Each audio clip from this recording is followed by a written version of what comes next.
Australian mining, what's going on? Welcome to Australian Mining for New Starters, and today I just wanted to have a quick chat about where the industry has been affected the most, and then we'll end up where the industry has done the best and where the new starter jobs are. So to start with, we have to talk about coal, oil and gas. We'll go to coal first. So what's happened is that China has told their power companies to buy their own internal coal first before they buy anything from overseas. And now that just hasn't pulled the plug on the coal operation here in Australia, it's also pulled the plug around the world. So lots of people are having lots of problems. Now that will probably rectify itself in the next 12 months as things come back online, but until then there's going to be an oversupply of coal miners. Now unfortunately there are a few employers that are going to try and take advantage of that, and already have taken advantage of that by opening up new mines and only bringing on new starters for significantly less than what they pay an experienced miner for. So it's up to you whether you want to try and get into coal under those circumstances. For me, that's something that I probably wouldn't be doing. I'd be leaving it to the experienced guys because there's lots around. So the other area that has been affected in a positive light is iron ore, and that's more to do with the fact that Brazil, the major competitor, is shut down. And you can see here on this graph, this is a really good graph that shows what's happened in the last few years with iron ore price. And you can see this point here, that's when Brazil first had its accidents and went offline. It came back online and it went down again. And this is when the pandemic took hold and the Brazilian court actually shut their mines down. So their mines will be shut down for another few weeks yet. But once they get back online, the Australian government, and this is what this article is about, they're expecting it to go back down to $55 a tonne. Now that's the reason why the employees in the iron ore section haven't been madly trying to increase production by opening up new mines and employing new people. They've just been trying to maximise the production that they've got because they realise that this is going to be a temporary thing.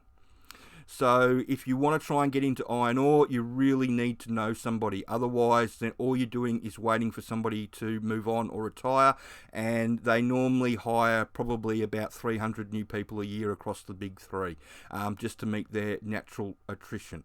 So where in the industry is going ahead fast? Well, the best place to look at it is the gold side of things, and gold's up at $2,800 an ounce, which is just a huge price for gold, with what their landing costs are. And the other thing is batteries.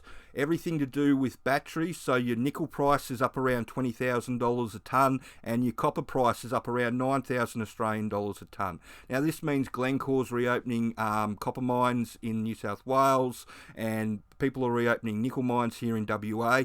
Now the majority of those mines that are reopening are underground mines. So if you want to get into the mining industry, your best chance of getting in is going in as a hard rock underground miner. Now I know a lot of people aren't sure about whether they want to go working in hard rock underground, and this is why I recommend the sponsors the payment plan. The reason being is it's not going to cost you any more than if you buy the package for $450. You just buy it in 3 lots, and it lets you buy basic mine site operation to start with. And once you do basic mine site operation, you're going to know whether hard rock underground mining is going to be for you or not. So it's a really good way of working out whether you want to take the commitment to go all in with it, or whether you work out that hard rock underground mining is not going to be for you and you're going to try and look to do something else in the industry. The other area of the industry that's hiring is exploration. So they're looking for lots of people to fill jobs as driller offsiders and also as utility workers on mine sites around the country. So I hope that information helps, and the pandemic really has turned the mining industry upside down. There are winners and there are losers, and as always for new starters, if you want a job, you have to go where the winners are because they're the ones that are hiring. And at the moment, that's your gold mines, your nickel mines, copper mines, and other base metal mines. If you want to get a job in mining, that's the area that you need to look. So I hope you find that information helpful, and if you've got any more questions, just send them through, and if you can like and subscribe to the channel. Thanks.